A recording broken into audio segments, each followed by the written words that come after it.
বিশ্বের দীর্ঘতম প্রাকৃতিক সমুদ্র সৈকত কক্সবাজার। কে না চায় বছরের প্রথম দিনটা এমন নীল জলরাশির পাশে কাটাতে। তাই 2026 সালের প্রথম ভোরে আনন্দ আর প্রত্যাশা নিয়ে সৈকতে ভিড় করেছেন হাজারো ভ্রমণ পিপাসু।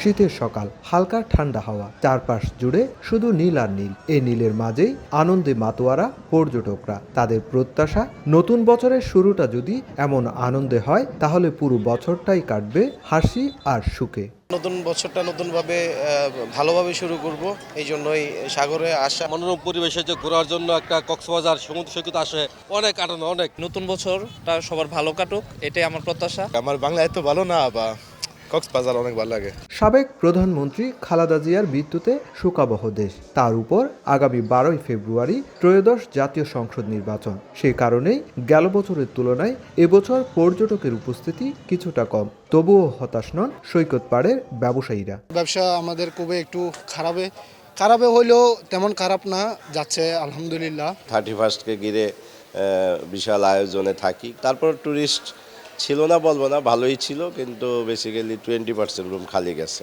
আর পর্যটকদের সমুদ্র স্নানের নিরাপত্তা নিশ্চিত করতে মাঠে রয়েছেন লাইফগার্ড কর্মীরা। দূর দূরান্ত যারা পর্যটক এখানে গোসল করতে আসতেছেন, ওনাদের নিরাপত্তা নিয়ে আমরা কাজ করি। আমরা 3টা বিষয়ে কাজ করি: লাবণী, সুগন্ধা, কলাতুল। শুধু কক্সবাজার নয়, নতুন বছরের নতুন সূর্য দেখতে পর্যটকদের ভিড় ছিল প্রবালদ্বীপ সেন্ট মার্টিনেও।